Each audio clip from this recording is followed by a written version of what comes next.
Hi, everyone, and welcome. Dr. Adam Breiner here. And I have a very special guest with me today. It's Dr. Paul Anderson from the West Coast out in Seattle, right, Dr. Anderson? It is, yes. Okay, wonderful.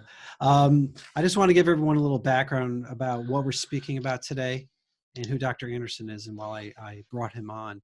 Um, Everyone, of course, is aware of what's going on in the world, this horrible pandemic, um, the COVID-19, the coronavirus, and we need strategies. We need ways to effectively prevent this as much as possible, besides using the common techniques of social distancing and washing hands and sanitizing things. What can we do for our own bodies to boost the immune system, number one? And also is treatment for people who are symptomatic, who are sick, and perhaps even in the later stages, most dangerous stages.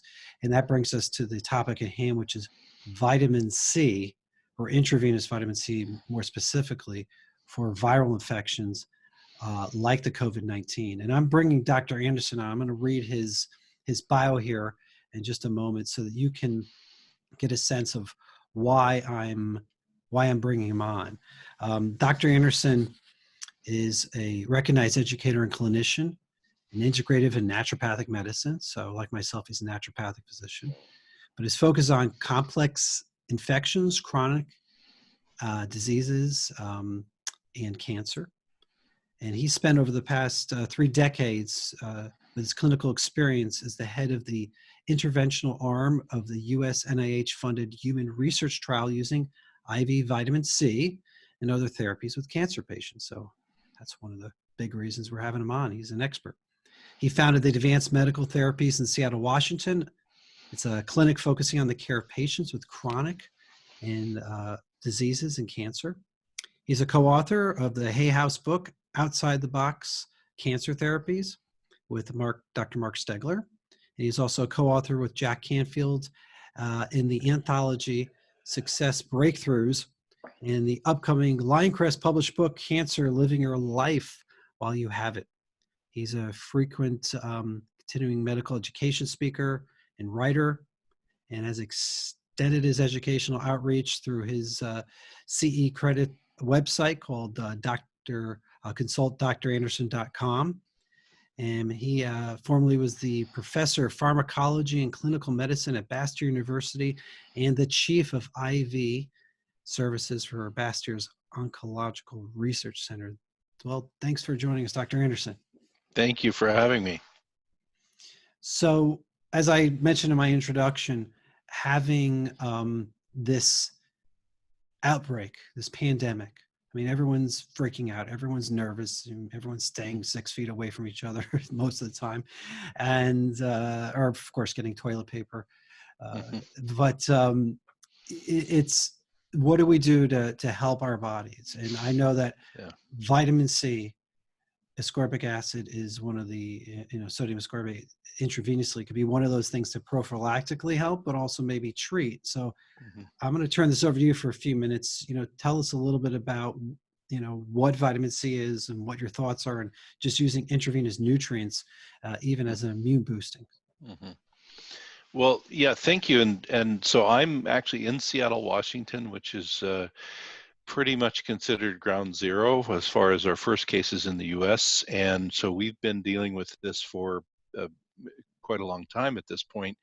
So this is, it's not only a personal, question with respect to my past expertise, but also my patient population and my community. So I think that the important part of, how in the last 2 weeks have I been asked to be on so many panels and even help write some hospital protocols and things like that. It's the lead up to using IV vitamin C, but also a lot of other IV nutrients in people with chronic illnesses, people who had even terminal illnesses, etc. And our experience almost universally was that intravenous nutritional therapy was an incredible augment to the quality of life that people experienced, and in some cases actually reduced the need for certain medications and decreased hospital stays, et cetera. So now that we have this pandemic where we have people in hospitals, who are decompensating and literally dying with all of our standard medications and everything that we possibly can do, we're starting to get call outs from hospital people in ICU and in infectious disease saying, well, we've heard about the experience in China with intravenous vitamin C. We've heard about some of the US hospitals who use IV vitamin C in their sepsis protocols and things. We need to start trying things. We can't wait any longer. What can we do? So that's led up to these questions being asked. I think it's important, just a couple of scene setters, and then I'll let you ask questions that you think the viewers would be interested in.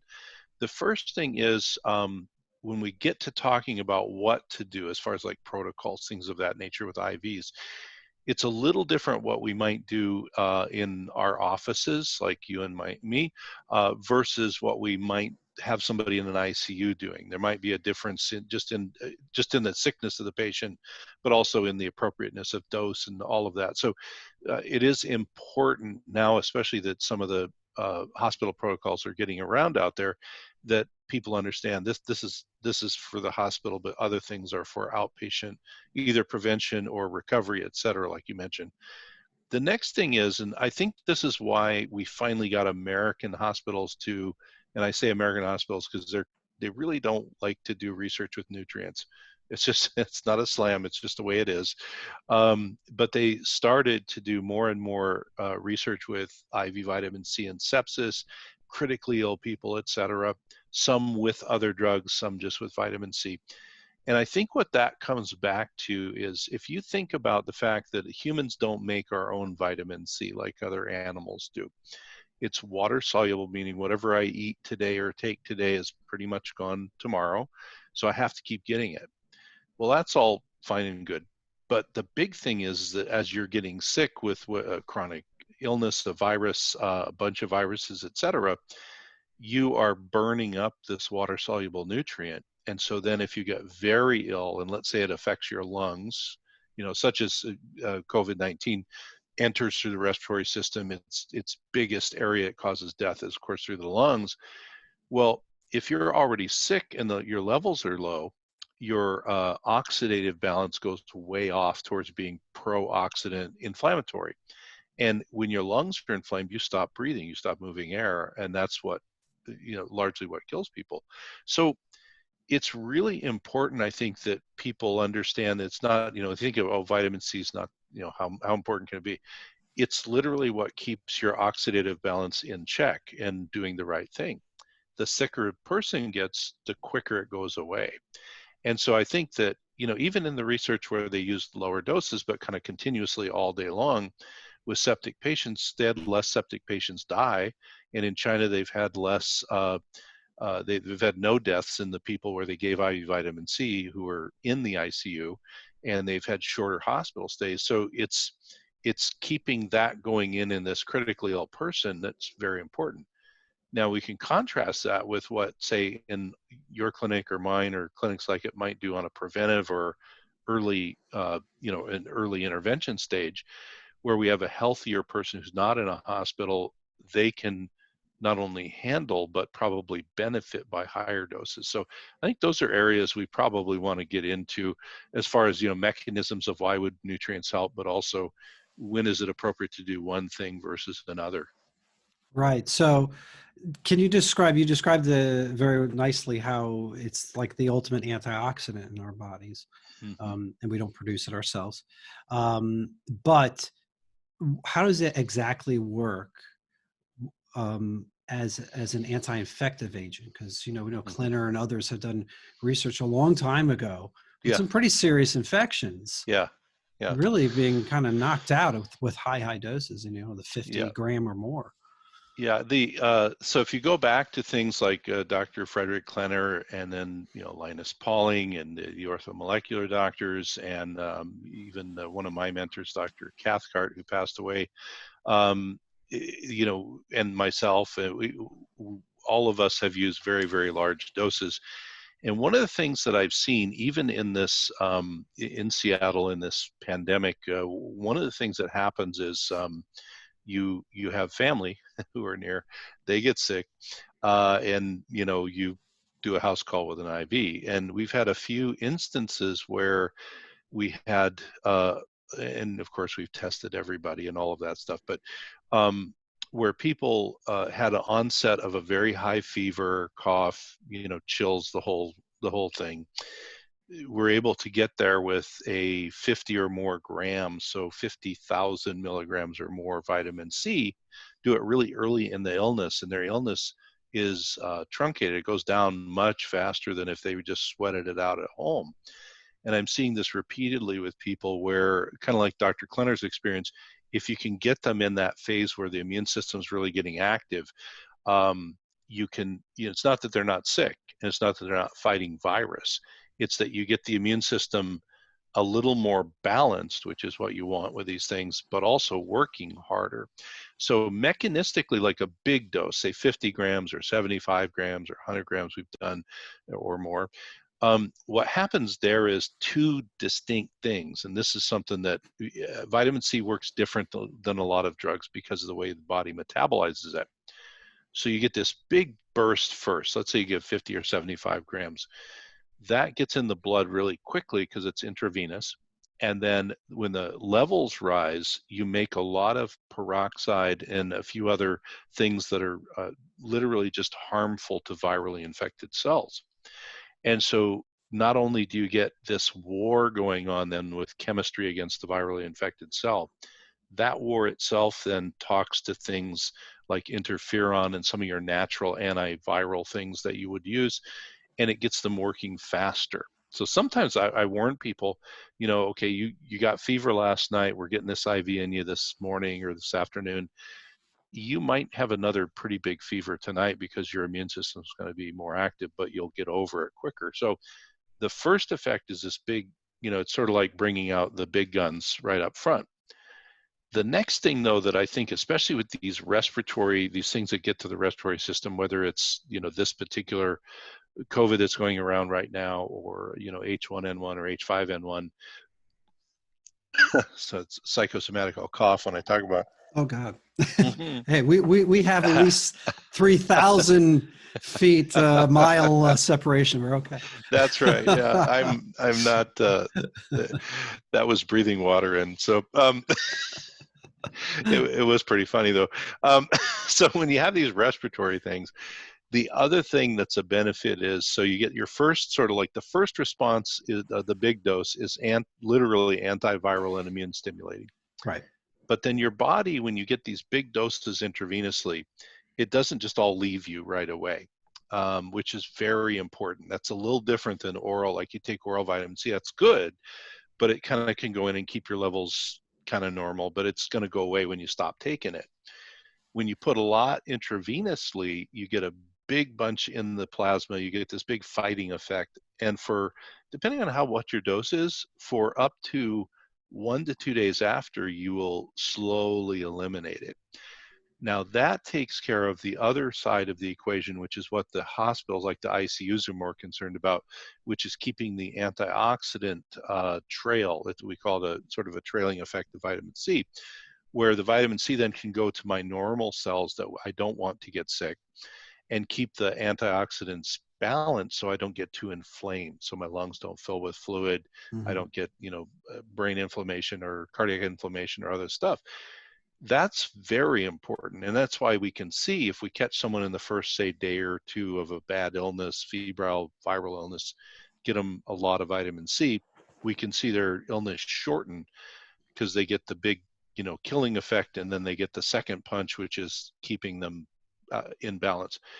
And I think, without getting too deeply into the mechanism on the, not having your lungs filled with fluid or all of these mechanistic things, if you think about the balance of oxidation and antioxidation in your body, we need both, because without some oxidation, we wouldn't have any immune response. So we need some. We don't need too much, though. Get too much in your lungs and they fill with fluid. So if you look at the antioxidant balance, there's 3 parts. And vitamin C, just to be real simple, plays the middle part. and it can help the other two antioxidant systems recharge.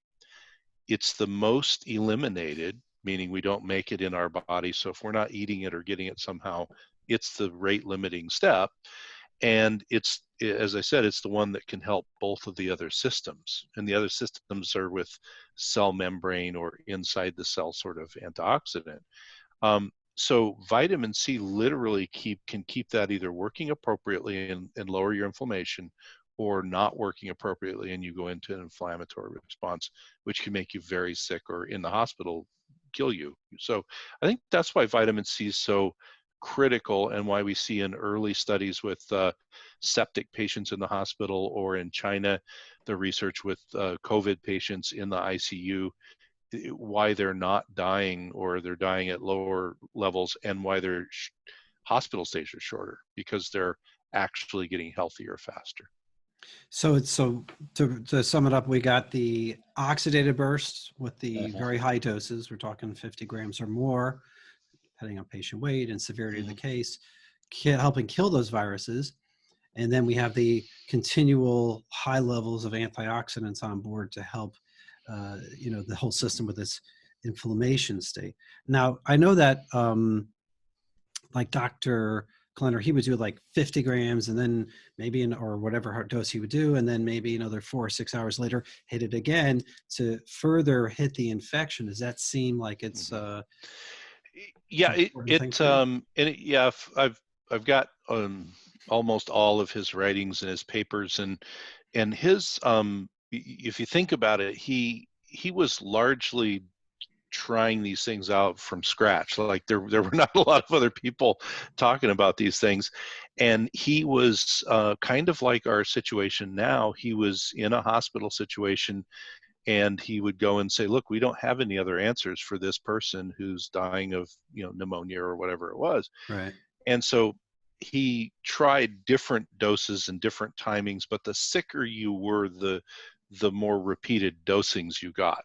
And Correct. I think, maybe what he was stumbling onto in looking back at the way he wrote up his cases was, in people who were going to die no matter what, and you just pull out all the stops, he was keeping their plasma levels pretty high by doing repeated dosing. And so their kind of trail effect of antioxidant balancing probably lasted a long time afterwards. Right. So one of the other things because we'll get around to this with the hospital protocols. The protocols that I put together were I was asked for by some outside agencies, because there's a lot of hospitals saying, we'd like to do this, but we have no idea how to do vitamin C, right? That's not a hospital thing right now. Right. And so in putting it together, I went through the initial publications of the Chinese data they have a expert panel that's over 50 doctors that all agreed on these are the things that have worked, and vitamin C's in there with everything else.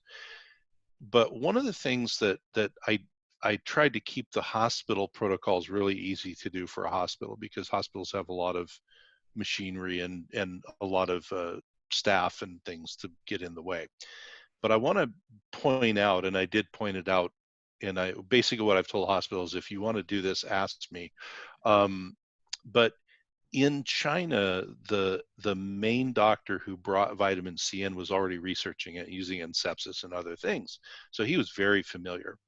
And he has a case report where he said there was a patient who was decompensating in the ICU, and their oxygen levels were dropping and dropping. They knew they were going to die. So they immediately, in a fairly short amount of time, gave them 50 grams of IV vitamin C. And they said in real time, they actually watched the oxygen return to normal, and the patient recovered and was really saved from dying. And so they actually have they call it a rescue protocol, but it's basically what you and I were talking about, of giving, say, 50 grams or something that's body weight appropriate in their sickest patients. So I think that in real time, if Right. if I was getting sick and febrile, or as in my case in Seattle, a family member is or whatever, as soon as I could get to them, I would give them roughly a 50, 75 gram IV vitamin C right away and then see how they do.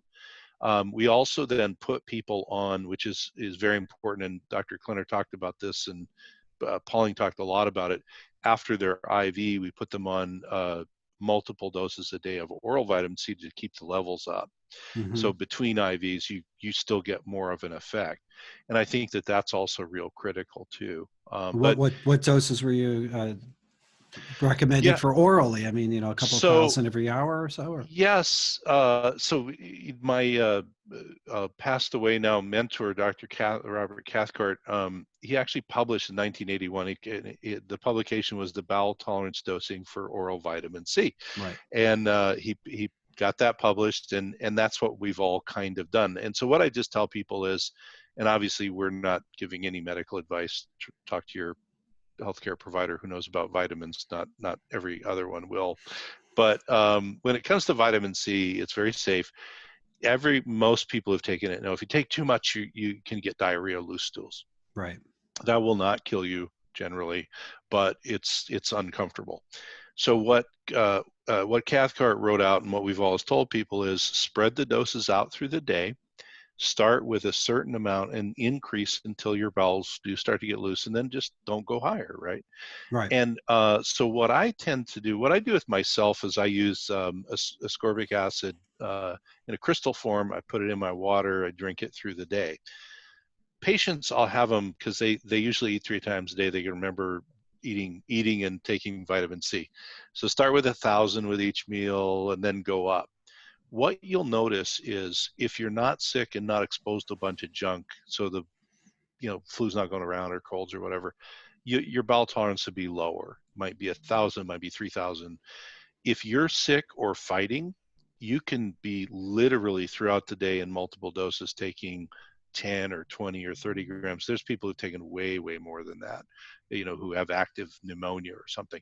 So you do it based on what your body wants. And the thing that happens that most people don't realize is, because I'll have physicians say, well, in the textbooks it says you only absorb 200 to 500 milligrams of vitamin C. Why would you take more? Well, what Klenner talked about in his publication, what we see clinically, and we've actually got some new data now about from studies, is if you're sick, you actually absorb way more than that. It's like your body knows, okay, we can't make vitamin C. If they eat any, we're going to suck it all into the blood, and it Right. literally does that. So there's receptors that do that, and also, so oral is very important. What the other thing it's nice to read the Chinese experience and what they've published so far, because it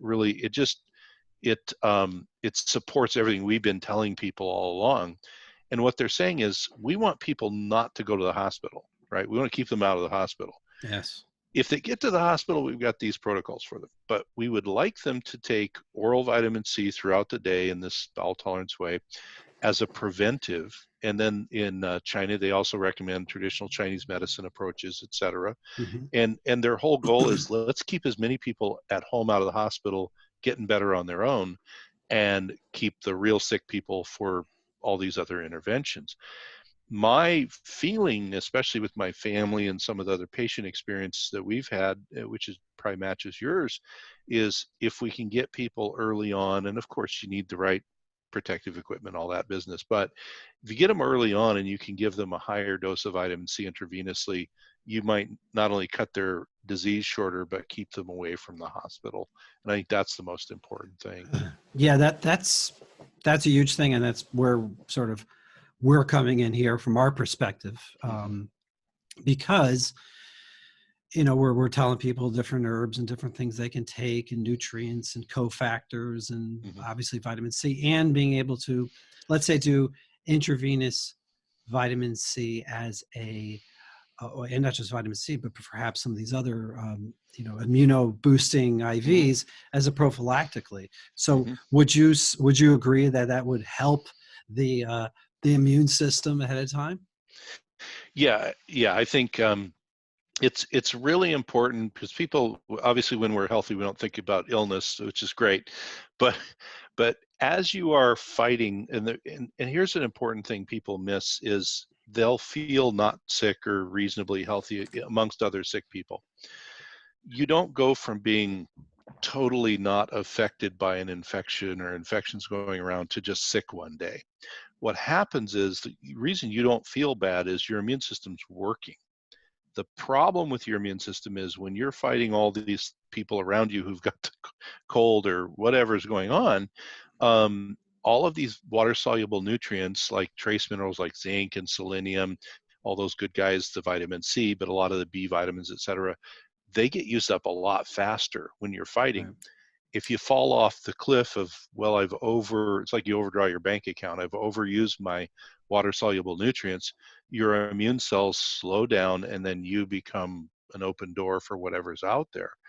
So when we do, there's kind of two strategies for IV nutrient therapy with folks. If they're getting a real high dose vitamin C, 50 or 75 grams or something, it's usually mostly the base minerals and vitamin C. If we have people who are, we do this a lot with healthcare workers, for example, where they're going to be exposed to more stuff.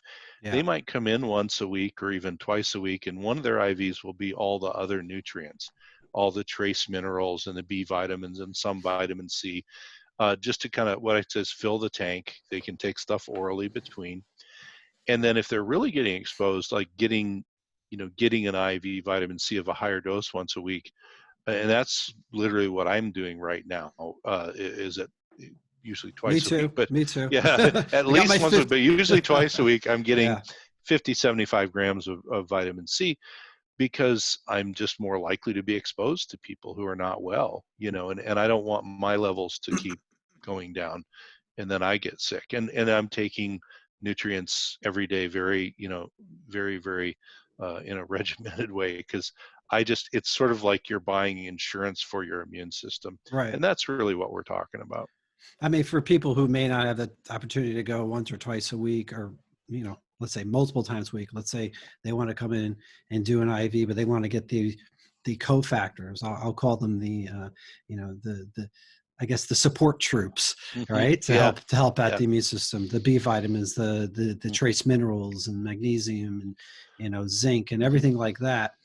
They could do that, I guess, as an adjunctive like push right before the C or after, correct? Yeah, what we find with those other things, is you got a few strategies you could do.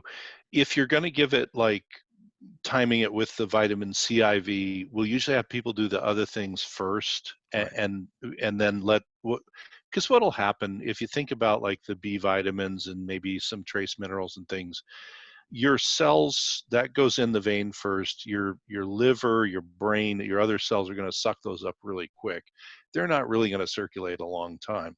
So then by the time the vitamin C is in at any amount, they've already gone home to their cell locations. Mm-hmm. And so we'll definitely do that with folks if they're especially if like with healthcare workers, where it's like I can do once a week and then take oral stuff between. Okay, we'll do that, or we'll put the other helpers in a smaller little IV bag, give that first, and then give the Right. vitamin C after. Yeah. Right. I mean, that's just.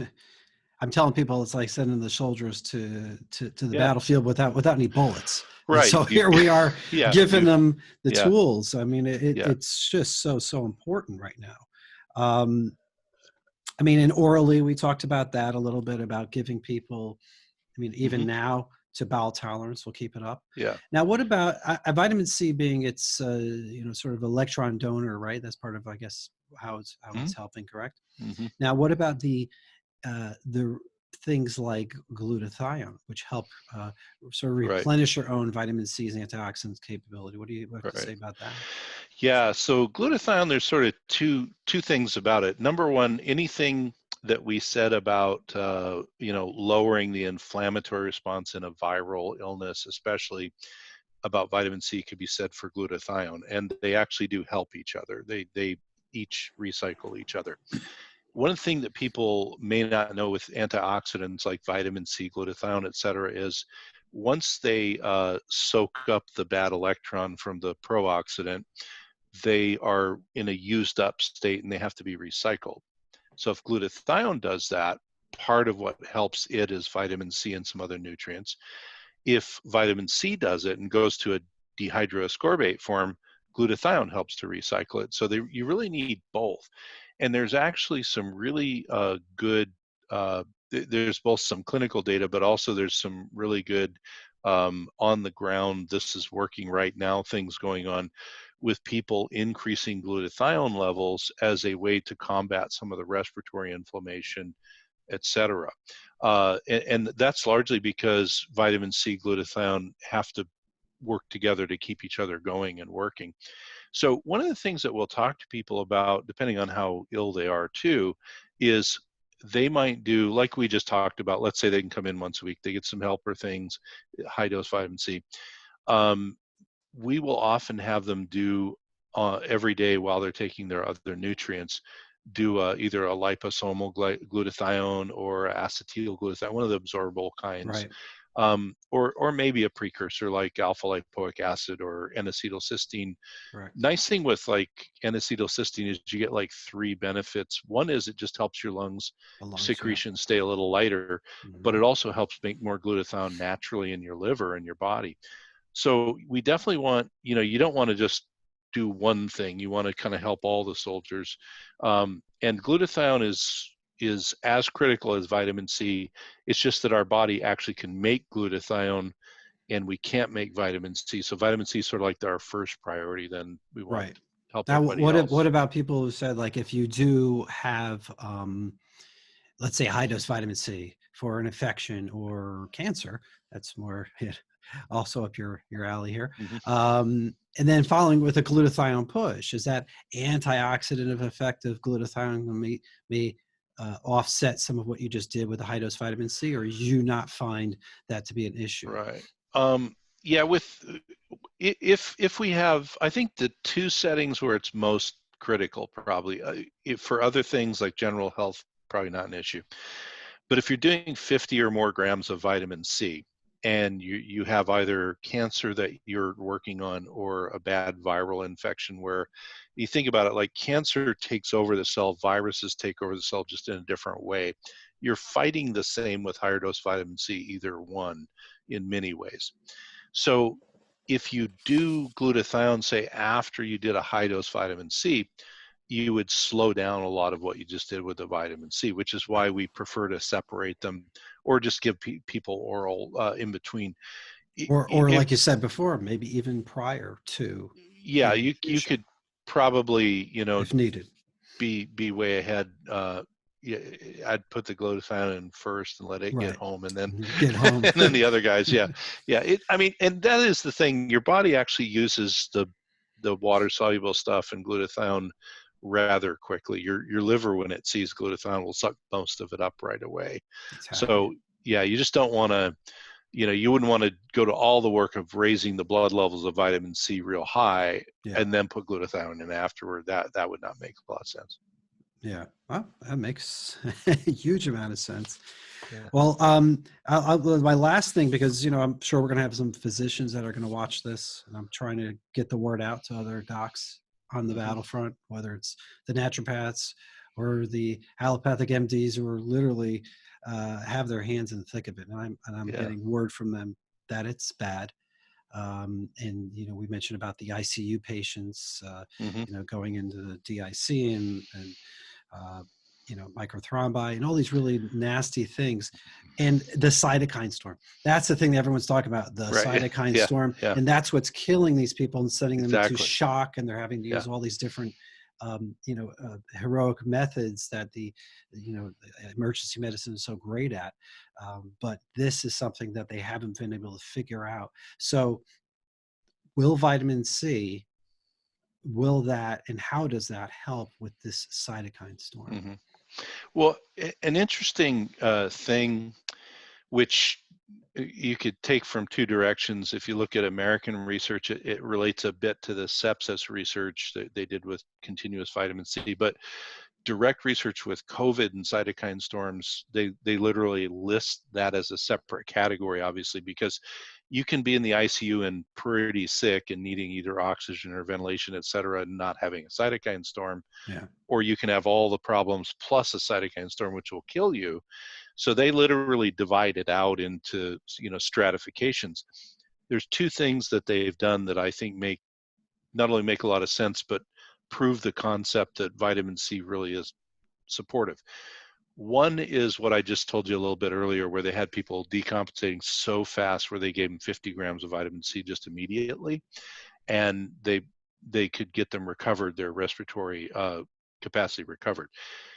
That's like the worst case scenario. But they also, in their protocols, when you get to the paragraphs on cytokine storm, what you notice is, and there's different dosing strategies, but they're all real similar for vitamin C in China. So if you look at the median dosing strategies, the cytokine storm patients are getting certain drugs, certainly, but their vitamin C doubles. If they go into the category of a cytokine storm, they actually double the amount of vitamin C intravenously that they're getting. And with a couple of reasons. One is this whole business we're talking about of, we want to balance oxidation and pro-oxidation, antioxidants and all that. But when we're real sick and in critical condition, or we're very pro-oxidative, you get a cytokine storm, it's off the charts oxidative. So their idea is, well, and literally the IV vitamin C never stops going into the patient. They double the amount going in, and they're actually getting those patients so far with the early reports of the first 50, none of them died even when they had cytokine storms and they got double the amount of vitamin C. So it's probably multiple mechanisms, but I think this oxidative balance issue and inflammation is at the heart of it. Because if you go into cytokine storm, even if you're not, but you're very, very ill, you're using your vitamin C so fast, you'll get functionally deficient or really deficient, Mm-hmm. and then you lose your ability to balance and fight. So I think it's really good news. What I'm hoping is we can get more facilities here in North America doing it. And there's more all the time that I hear about, but it's, But it's not. they're also, unfortunate, I think, in my opinion, using very small doses. I mean, we're talking just a few grams, and I think if they went into some of these higher gram dosing of IV, fuse it over a couple hours, they may even be having better outcomes and keeping the people out of the ICUs. I mean, that's what's really killing the hospitals, is keeping people into the it's out of the a ICU. I think in North America there's a multi-part problem. One is just it's not a therapy that's been in very many hospitals. So unfamiliar therapies during a crisis are not what all the doctors in the hospital want to do, but they're being pushed to do it. Right. The other thing is not understanding that, preventing somebody from needing to go in and get mechanical ventilation or something is worth way more than, any other therapy you might do. So my hope is that as we get more, and literally in the last 10 days, the number of hospital-related, or either hospital physicians or administrators, et cetera, who are contacting people like me who have prior experience is just going up every day. Yeah. Because as we talked about, off air, I mean, the hospitals are experiencing just horrific experience in the ICU. Yeah. And they're doing everything they normally do. They're doing all the heroic measures and still having trouble keeping people alive. So they're really willing to look. And my hope is that we can use the Chinese data as a way to open the door. Right. And then we can have these other discussions about, look, whether it's China or here, we have this experience that we can maybe keep people out of needing critical care if we give them more, et cetera. So it's sort of like you have to get your foot in and then have the other discussions. I think, well, yeah, but it's actually funny, because if you think about it, he was here in our country that this research began, Dr. Klenner, Dr. Cartwright, and yourself. Oh yeah. So we really are the pioneers. And Linus Pauling, two-time Nobel laureate. I mean, I think he knew a little something about chemistry. So here we are, really at the most critical of times. And I know, and we're gonna try and get this out, Mr. President, if you're watching, governors from all states, take heed of Hmm. this. This is so Hmm. important. We cannot wait another moment. We really have to bring this in. It's safe. I mean, take us into the emergency department right now, Dr. Anderson. If we were to say a patient is coming in, they are displaying some of the more aggressive symptoms of COVID-19, maybe not yet at that respiratory failure aspect, Right. but Yeah, sure. the Sure. other doctors are going to start trying to do what they can do. I mean, Hmm. normal measures. Well, putting someone and hanging a 500 gram or 1,000 gram IV saline with 50 grams of vitamin C and some of the other components that are put into it. Is that going to interfere with any of the other medicines? They're going to want to know this, and could they just let Yeah. it drip in while they're doing everything else? Right. And that's a really important thing, is, how does it interact with the other medications, et cetera. If you go to the patients who are in hospital beds and they never stop getting the vitamin C infused, they're getting every other normal ICU or hospital drug, and there's no interactions going on. They're going in at the same time. In the case of say urgent care or emergency where oh gosh, I got 103 fever and I'm coughing and we're waiting for my testing and all of this stuff, Hmm. there's two things. One is, yes, it's not going to be a problem for any other drugs you might need to give the patient. The other is on safety with higher doses of vitamin C. We like to know their G6PD enzyme status. There are rapid test kits that can tell you that quickly. Hmm. That if a hospital is going to include this, they can Can, get it can you can you tested. just explain that real quick for Yeah. everybody? So what happens is lower dose of vitamin C. Um, there's not a big stress on particular enzymes in the body. When you put higher doses in, remember we talked about like this big dose and all the soldiers going in at once. Um, that effect, if you have a particular genetic enzyme deficiency called glucose 6-phosphate dehydrogenase deficiency, what happens then is that your blood cells, which use this G6PD to keep safe and all that, if it's deficient and you put a bunch of oxidant in, like big dose of vitamin C, the red blood cells can be harmed, and that's not good. Now, there are certain parts of the world, there are certain heritages genetically that have more of this. But the important thing is, and because this is done in hospitals in places like Germany and other places, it's common. Like there are test kits from Germany that you can do right in the emergency room, Hmm. and it'll say you're good to go, or no, there's a deficiency, so use something else. Uh, so you do need that for safety screening. So going above like But 50 yeah, grams or so, going you want. like, yeah, if you do one IV of 25 or 30 grams, that's not such an issue.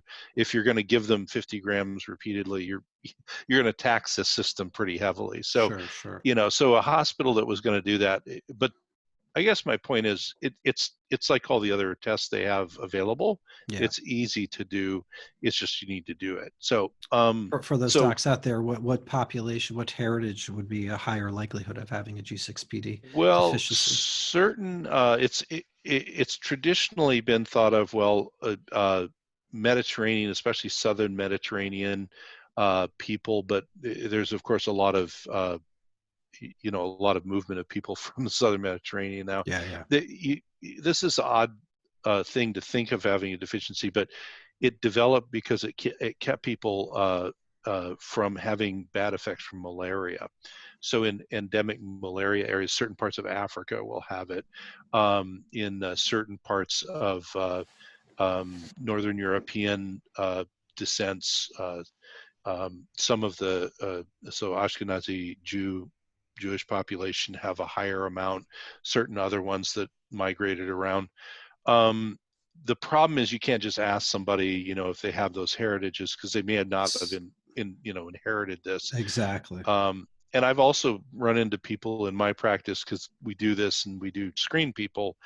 They don't appear to have any of those heritages, and they're positive. So you find it. Genetic snips, who Genetics are, knows? yeah, Who knows? we've moved around as a human population Right, enough that right, I don't think we can hang it on that.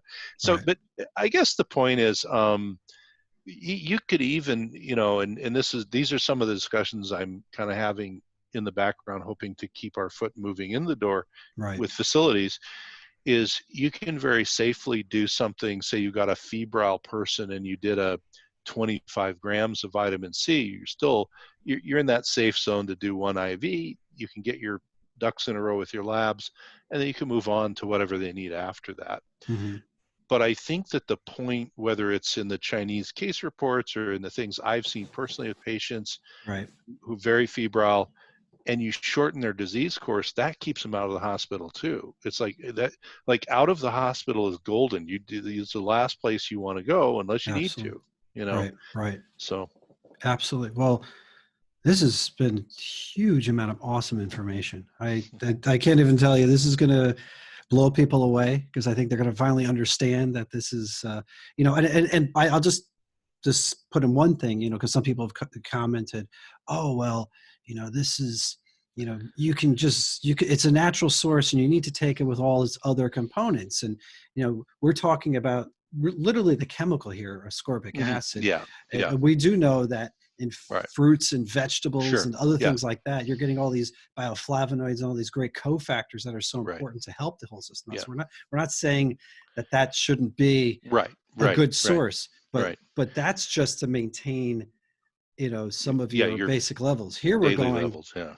and yeah, another thing I've mentioned to people is that, I think one of the reasons that this virus is becoming is hitting people so hard is that there are other infections, chronic infections sure. that Yeah, can be here, and this is yeah, like just yeah, exploding it. So the vitamin C yeah, can be used for some chronic infections, sure. like Yeah. Epstein-Barr, right? Yeah, yeah, and that's I mean, we've seen that with just regular influenza and other problems, that you have these other, you have Epstein-Barr, you have maybe Lyme or some other chronic infection. You're going to get hit a lot harder by flu or something of that nature. And one of the things that the Chinese data pointed out, they had a whole section on co-infections. Yeah. And the more co-infections you had, the more likely you were to be on a respirator or other things. Just imagine if you're already fighting, the soldiers are diffused all over. You, you're not going to fight the COVID or whatever very well. Yeah. So yeah, these are very good. I think the point you made also about, there's a distinction. So vitamin C we get from food has all these goodies with it. It's great, and we want that, right? We're talking about using vitamin C more as a pharmacologic agent, or as a researcher friend of mine said, really what you're doing is you're using like a chemotherapy agent. You're using Yeah. like an antiviral or an anti-oncologic drug, because you're going way, way beyond that. So yeah, we're talking about the one chemical. It's an important chemical, and it's what does these things we talked about. But what keeps you healthy is the stuff from food. Yeah, but you can't wait till you're in a hole with a bad virus and then try and Hmm. eat Hmm. enough food to get you out of it. Yeah. Excellent. Well, Dr. Anderson, I appreciate it. I'm sure everyone that's listening is appreciating this and all the multiple interviews I'm sure you're doing right now. Yeah. And Yeah. we'll see if we can get this interview in the hands of some people who can maybe make this happen in a rapid. And we're Hmm. not talking we're talking days and over the Yeah. next week. I mean, we really have Yeah. to Yeah. launch this. It has to be out there. It has to be used in the hospitals. You folks who are out there who are hopefully healthy, you got to come in and get some of these IV nutrients, because that will help you giving the soldiers the bullets they need, but also, as Dr. Anderson mentioned, that they're just, it's going to keep you, because your immune system is always working. This is keeping your immune system Yeah. charged and ready to go, and hopefully you don't end up with any issues. Mm. Dr. Anderson, why don't you just tell everyone they could find you on online, right? At Yeah. Instagram and Yeah, the internet is good. People can find me easily. the um, so interweb. the Instagram is just DRA online, all one word, DRA online. Facebook is very similar, just DRA space online, and you'll find me. Also, there's a website where it's more for clinicians, but we put I did an international update on IV vitamin C for COVID because of the research from China, et cetera. So we put that up. It's free. International Society for Orthomolecular Medicine and I donated everything to put it up for free. So you go to consult, the word consult, and then DRA. So again, there's a theme, Dr. A. So Hey. consult DRA, no spaces.com. And right, if you're on a phone, it'll be one of the first things you scroll to. It'll say, video, ISM video, vitamin C. If you're on your laptop, it's going to be right at the top in the upper left corner. And there's three things. There's the video webinar. There's the slides that we use that have the data. And then there's actually a download for hospitals to get the actual, hospital level data on this stuff. So it's free. It's all there. It's summarized. And that consultdra.com, it's all housed right there at the top of the page. So if you want that info, it's certainly there. And what people are actually, people who are not in the healthcare world are sending this to people they know who are in hospitals and saying, at least look at it, because we need more ideas. And that's helping, actually. Excellent. So everyone go to those sources, and hopefully when you get this video, pass it on, show it to all the healthcare workers, show it to the governors, the state senators, federal government, president, whoever. We got to get the word out. And Yeah. I think we covered a lot of stuff here, Dr. Anderson. I think we did. Yeah, no, this was good. Yeah, this was very great. good. Yeah. I appreciate it. And you have a great day out there in Washington, because it's still really bright and sunny. Hopefully get your vitamin D. Oh, that's another thing I tell people, vitamin D, got to get your very important. Yeah. All right. Very important. Hey, thank you so much. Thank you so much. Good to talk to you. Good speaking with you, and everyone All right. Stay safe and have a great day.